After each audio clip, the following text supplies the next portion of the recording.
So hello guys, welcome to this YouTube channel. Today I will be discussing some problems from the IIT Kanpur Sample Paper 2025. So this is the first question. These types of questions are very common in Jee Advanced. So basically we need to solve this particular integral and then find out f of x and then go to the options. That's the overview of the question. Okay, so I will write down the question once. This is f of alpha equals to integral minus pi to pi d theta by 1 minus alpha cos theta. So a very good observation here is that if we look at f of theta, although it's alpha, but actually we have to solve this for a function of theta. If we find f of, say this is a function g of theta, if we find g of minus theta, then it will be an even function because both of g of theta and g of minus theta are same. So we can write this as 2 integral 0 to pi d theta by 1 minus alpha. Now cos theta here we will write as 1 minus tan square theta by 2 divided by 1 plus tan square theta by 2, which is pretty obvious in its sense. Okay, so after solving this we get this. Now here it's pretty obvious that we have to make a substitution for tan theta by 2 because we have secant square theta by 2 here. So I'm jumping that step off. If we substitute tan, okay, I will write that tan theta by 2. If we take it as t, then we will have a half secant square theta by 2 d theta equals to dt. So basically this 2 will actually become 4.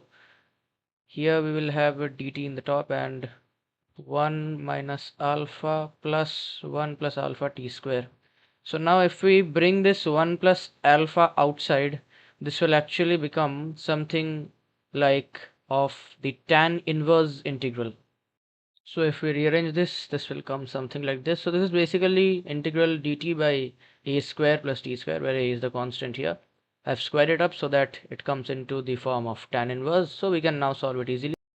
And in the last page, I forgot to write down that this limit will be actually infinity, 0 to infinity. I've written this down once again for your reference. So this particular thing actually becomes 4. We will have tan inverse. Now when we do a 1 by a, this will become root under 1 minus alpha square. And we will have tan inverse root under 1 plus alpha by 1 minus alpha into t from limits infinity to 0. So if we put the limits now, we will have 4 by root 1 minus alpha square. For infinity, this will become pi by 2, and for 0, it will become 0. So it's come out to be 2 pi by root under 1 minus alpha square.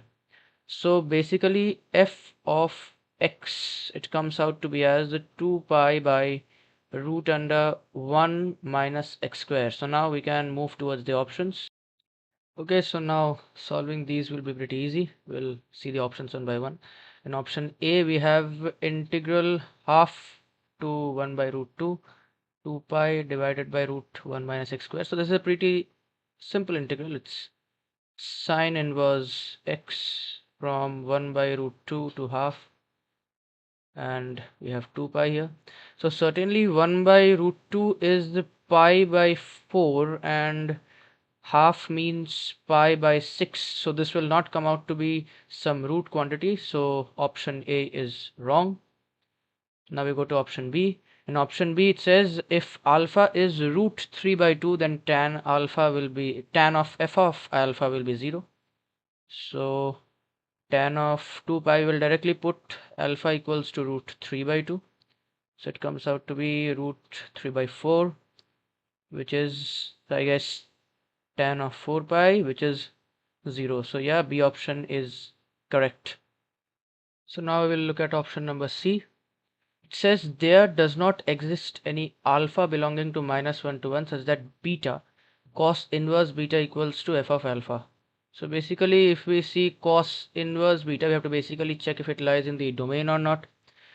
So if we look at 2 pi by root 1 minus alpha square, so this quantity is basically less than 1 if alpha belongs to -1 to 1. I will write that. So basically this quantity here, it is greater than 1. or rather greater than 2 pi. Greater than 1 will not work, sorry. It is greater than 2 pi. So yeah, option C is also correct because it does not lie in the domain. And finally, option D, integral 0 to half 2 pi by root 1 minus x squared dx. It's the same thing again. So this will be sine inverse x from half to 0 multiplied by 2 pi. So this will come out to be 2 pi into pi by 6, which is pi square by 3. So B, C and D, these options are correct and A is not correct. Now we will move on to the next question. Here is the next question. This was one of the good questions in the sample paper. So basically the fundamental idea behind this question is that we don't have to solve this really looking monster integral. We actually have to convert it into a form that's given as f of p comma q, and we need to tell what are the values of alpha, beta and gamma. So we will proceed. Okay, so I've written the question down. So first what I will do is I will try to bring this e power x only. I will get rid of this. So we will multiply. This will become e power 2x plus 1 whole power n, and here it will become e power nx dx. So now the real magic step here is that we have to substitute e power x as tan theta. Most of you might be obvious why, but I will still tell you why. E power x dx will be secant square theta d theta. So basically we will have this as integral, sorry, not 0. This will become e power 0, so pi by 4. This will become infinity, so pi by 2. And here we will have tan theta power n minus 1, because e power x is tan theta, so we bring one tan theta out of it. It will go to e power x dx, which is tan theta, because e power x is directly tan theta. And here we will write secant square theta d theta. And in the base we will have tan square theta plus 1 whole power n, which is secant power 2n theta. So now I think we don't have any productivity in terms of tan and sec. So we'll try to break it in terms of cos and sine and see what happens. So this is basically the final form we have reached to in terms of sine and cos. Now I guess we can make a substitution for sine theta, but before that I will try to put the value I n equals to 22, because that is what we have been asked. It will maybe make the calculation simpler. So pi by 4 to pi by 2 sine power 21 theta cos power 21 theta d theta. So after this we will put sine theta as y, basically because we have sine and cos, so maybe sine theta on substituting will give cos theta d theta as dy. So we can pull out one from this cos theta, and we will have cos power 20 theta, which we can write as 1 minus sine square theta whole power 10. So it will come into a good form. Now sine theta is y, so pi by 4 will become 1 by root 2. This will become 1. We will have y power 21, and as I said, this will be 1 minus y square power 10 dy. So now if we look at the final form of the question, this reads integral 0 to 1 x power p minus 1 into 1 minus x power q minus 1. So it looks pretty similar, but the limits are not matching. So what I will do is, it's 1 by root 2 here. I will try to make it into half so that we can get an even function or something maybe. So I will try to put y square as some u. So 2y dy will become du. So after putting, if we put 1 by root 2 here, this will become half. This will become 1. And u power 10 into, I guess, 1 minus u power 10 du. U power 10 because 1 by from here was gone. Okay, and we will also have a half here because of this 2. So basically, if we look at the form, it was something of the sort integral 0 to 1 x bar p minus 1 into 1 minus x bar q minus 1 dx. So basically here we have half and 1. Now from this part it's actually pretty simple. The sum is done. It's most of you guys might know how to convert this, but I will still explain it. If we observe carefully from this particular function, we will take it something like f of u. Then we will find out that f of half plus u is actually equal to f of half minus u. Or in other words, what we can say is, if we have x equal to half here, this is sort of a curve which is symmetric about the point x equal to half. So I guess the sum is done now. So we can write half from here, and because integral 1 to half is only half part of the interval 0 to 1, so we have to give another half, integral 0 to 1, and it's u power 10, but irrespective of the variable I can substitute x power 10 into 1 minus x power 10 dx. So I guess the sum is now done. So here is the final form. This is 1 by 4, and now if we compare it with the form given in the question, gamma comes out to be 4 and p and q are both equal, so p and q are 11. So we are asked this quantity gamma into alpha plus beta, whose final answer comes out to be as 88. So these questions are basically the core Jee Advanced type. You need lots of practice to do such questions, but yeah, it's doable. Okay, so we'll move on to the next question now. Okay, so here is the next question. I guess this was the most complicated question in this paper. So they have tried to create a mix of differentiation and I guess matrices and all. So basically this question is not very difficult. You need to just know the fundamentals and perform complex comparing operations and nothing else. The first line of the question is just worth time wasting. It will waste your time because everybody knows that di fx by dxi is the derivative with respect to x. So we will go to the question directly. Okay, so before beginning the question, we will just make you remember something important. This is the x bar n. If we take this to be some f of x, then f dash x will become n x to the power n minus 1. After that, n into n minus 1 x to the power n minus 2, this will become f double dash x. Now as we keep further differentiating, when we reach f dash nx, f dash nx means we have differentiated x to the power n times. In that particular case, we will have n into n minus 1 into n minus 2, and this will go up till 3 into 2 into 1. So basically we will have n factorial here and the corresponding power of x. I'm not writing that. So basically this is very simple stuff. You might be wondering why I am talking about this, but actually this is the basic fundamental concept of this question. And now I will move on to the question and directly explain what to do. Okay, so now this will be the resultant matrix. I will explain it for you because this is complicated. Okay, we will read the question once from the second line. Consider the m cross n matrix A equals to ai comma j m cross n, where ai comma j equals to, now this big thing here, it actually means that across each row, this is an n cross n matrix, I will write here, it's an n cross n matrix.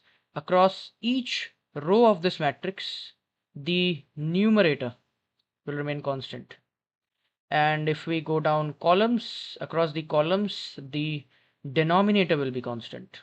As you can see, basically that is what they have meant from this big form, differential form. Okay, so now we have pi. So pi basically it's max of ai comma j. So I will begin. First we will try to keep I constant. Okay, I is constant because j is changing. We will keep I as 1. So p1 will be max of a1j. So a1j means a11, a12. So we have to find basically the element which is biggest in this particular row number 1. So the one which has the smallest denominator will be the biggest. So this is m by n. Similarly, if we find out p2, this will be max of a to j. So this will become the second row with the least numerator. So m into m minus 1 by n. So basically this is enough to notice a pattern that Pn will actually become m factorial by n. Now the pattern worth noticing is that here in P's the numerator is always constant. So from here we will try to find out Q also, but before that, if we see small p, it's the minimum value of all these p's. Now small p will be minimum when the denominator is minimum, because here the numerator is minimum, because here the denominator is always constant. So when the numerator keeps on increasing, the value will also increase. So p is minimum of all these p1 till pn's. So basically p will become m by n. Similarly, we can find out q also. Now p was across the rows. Well, right here, this was p, and across the columns we will find out q's. So qj is basically min of aij. It is the same stuff, just across the columns. So if we try to find out q1, it is basically minimum. Now in this case, if we see, in case of the columns, the numerator is changing and the denominator is constant. So q1 will basically be the least term, that is the term which has the least numerator, because denominator is constant. So q1 will be m by n.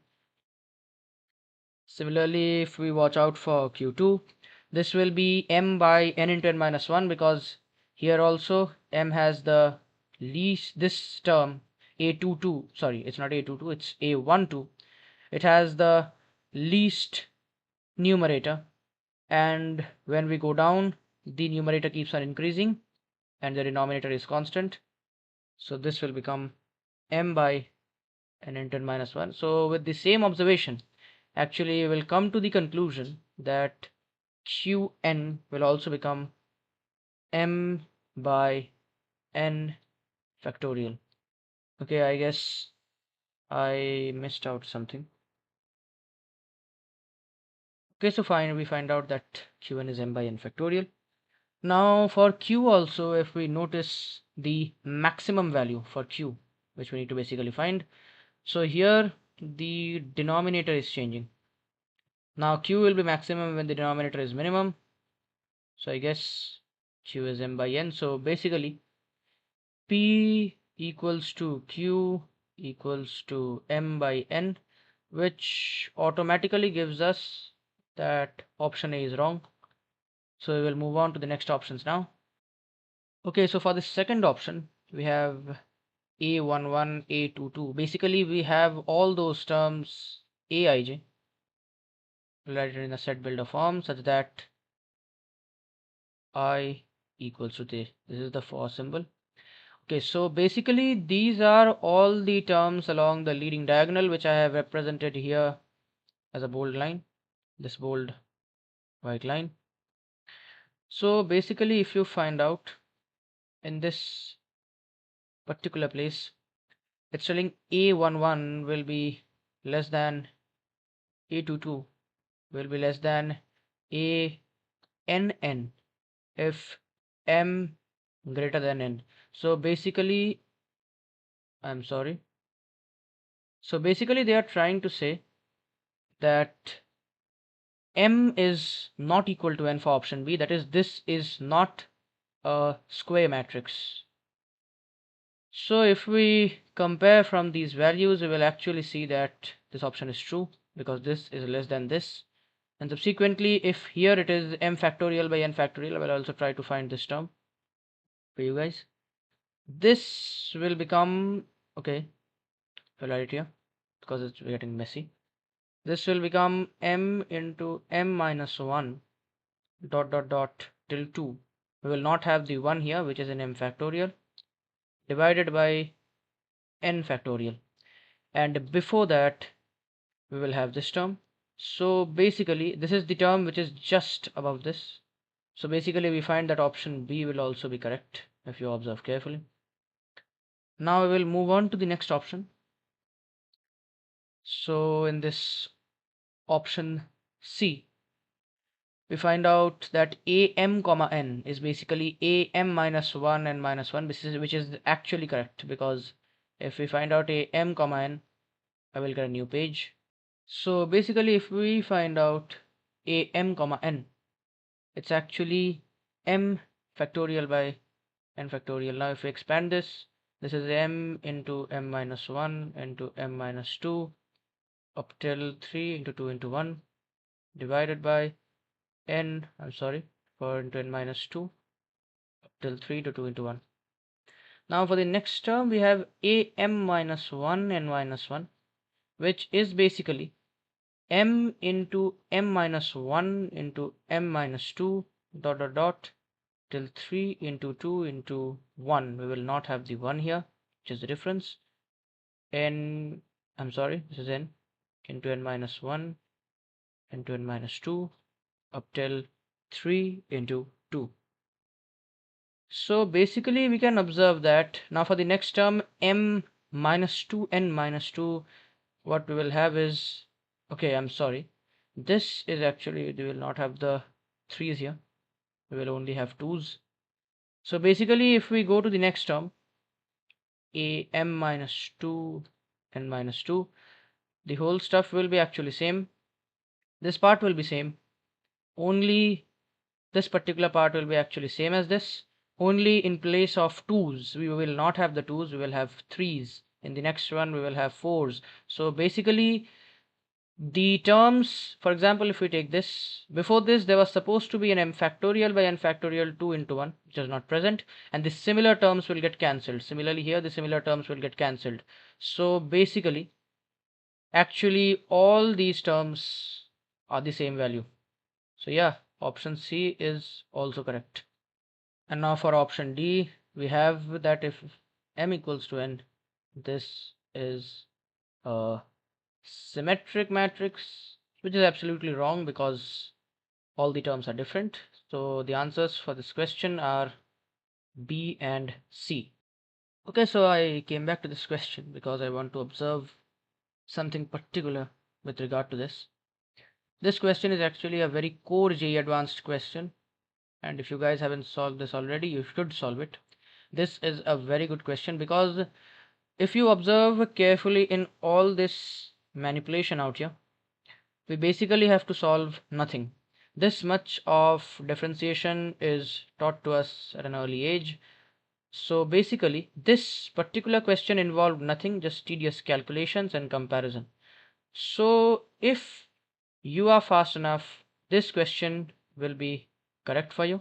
And this question is not a tedious question, it only requires your attention. Now I will bring such questions in my videos later. I have seen such questions where this particular differential part, I'm sorry I have the white ink, this particular differential part out there, this aij expression there, it was an in the form of an integral. I will try to bring out that question in the next video surely. But the main point is such questions are not difficult. It's not like the integral question. This question is actually very simple. Only what you need to do is give your time. So yeah, we will move on to the next question now. So this question is a very good question because the first part might seem pretty easy, but the second part is where most of you, I'm sure, will make a mistake. So yeah, let's proceed with the question. So if we look at this question has R alpha and S alpha, basically two areas. So it's actually, it will come out in the form of a differential equation after solving. So we have to write the areas. So it's basically given that R of alpha is equals to S of alpha. Or in other words, we can write, as from the question you can understand, integral 1 to alpha f of say some x dx equals to integral alpha to alpha square f of x dx. Now here the point is that alpha is not a constant. So we can actually differentiate this equation. So what we will get is f of alpha equals to 2 alpha times f of alpha squared minus f of alpha. So if we take this to this side, the LHS, so this 2 and this 2 here will get cancelled. Okay, we'll write the step out. 2 f of alpha equals to alpha f of alpha squared. Here we have a 2, so this 2 and this 2 will get cancelled. So now we have f of alpha equals to f of alpha squared and alpha here. So basically to solve this, what we will do is I will write this. What I will do is I will try to multiply alpha on both sides of this equation. So what we will have is alpha f of alpha equals to alpha squared f of alpha squared. So this is something sort of a pattern because alpha here and alpha here, basically it's the factor inside the function multiplied by the same factor outside. So what we will do is we can actually take this to be equal to some constant k say. So we'll get f of alpha as k by alpha. Now this k will actually, if you read the first part of the question, and you will also see in the next part, this will depend on the question itself because we have conditions here. For example, here it is given that f of 1 equals to 4.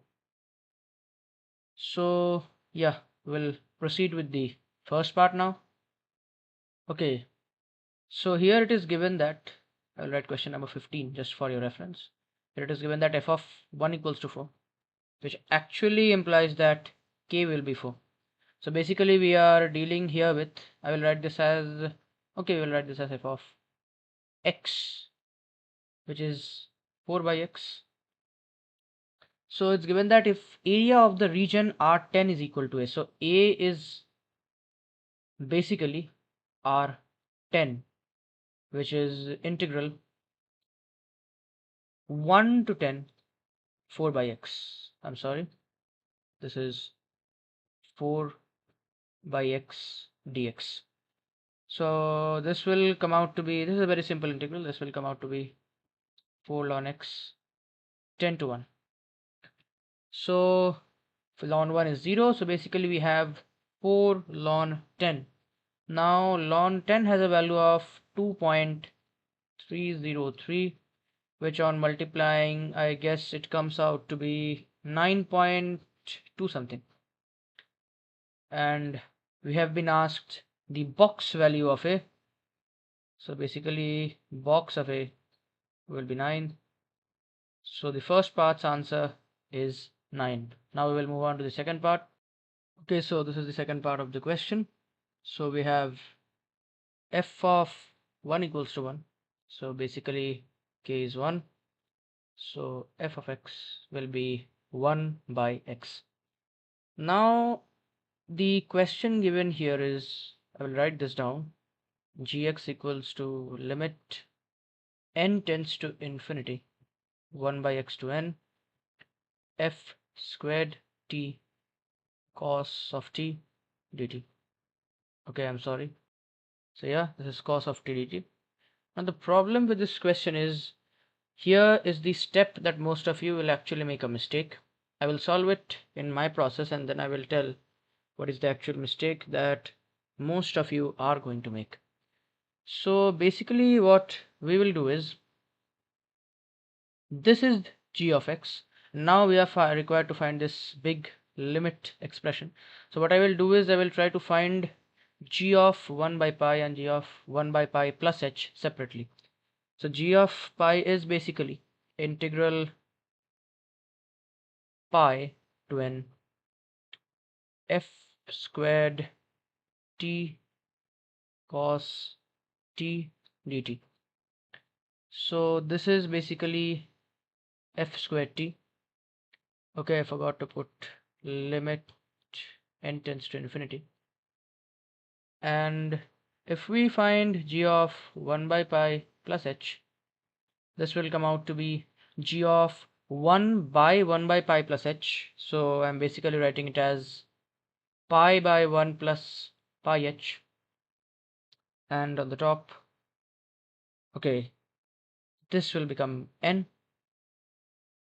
and we will have f squared t cos t dt, and the limit and tends to infinity. Now basically the observation here is when we will do g of 1 by pi minus g of 1 by pi plus h, here the limits are somewhat same, or in other words, if we see n to pi and n to pi divided by 1 by pi plus h, so basically pi is greater than pi by 1 plus pi h. That is, we are actually taking out a particular part, or in other words, if this is an area, we are subtracting this bigger area, we are subtracting from this bigger area this smaller area. So we can write this as pi to pi by 1 plus pi h cos t by t squared into 1 by h. So now it's basically simple. We have limit h tends to 0, so this is our final expression. So now it is basically simple. All we will do is apply the L'Hopital's rule.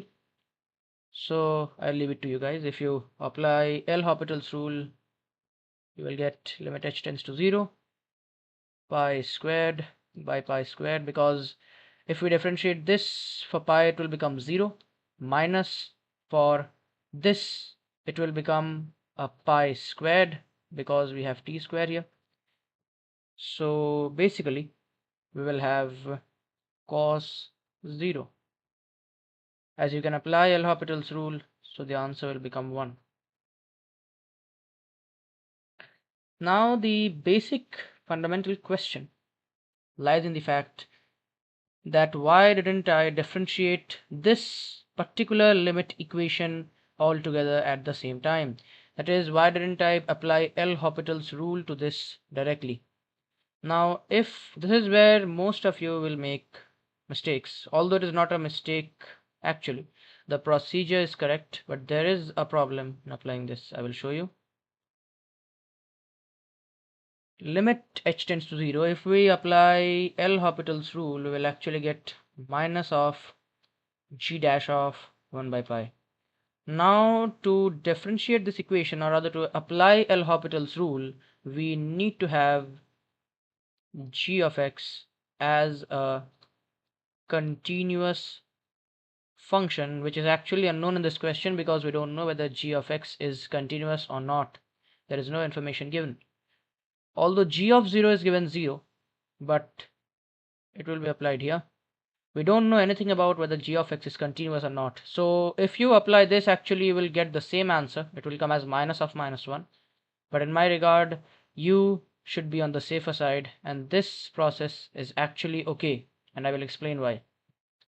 So basically what Jee Advanced can do is, they can give you the same question and ask you something of the form like which of these is correct, and if I give you two options, that g dash of 1 by pi, I will give the minus also here to keep the answer same, and they give you the second option which I found out, that is integral 1 by x to n, limit n tends to infinity, I'm sorry, and they give you the second option as limit n tends to infinity. Okay, it's not n tends to infinity, I'm sorry, it is h tends to 0, integral pi to pi divided by 1 plus pi h cos t by t squared into 1 by h, something of this sort, equals to 1. Now among these two questions, they will obviously give this as correct. If you give this one as correct, you will get a wrong answer because we actually don't know whether this function is continuous or not. So this is the magic behind this question. You need to be cautious about what is given. So this is all for today. Thank you guys, and if you like the video, do like, share and subscribe. And this is my first video, so if I want any more improvements, you can also comment down. And so bye for today.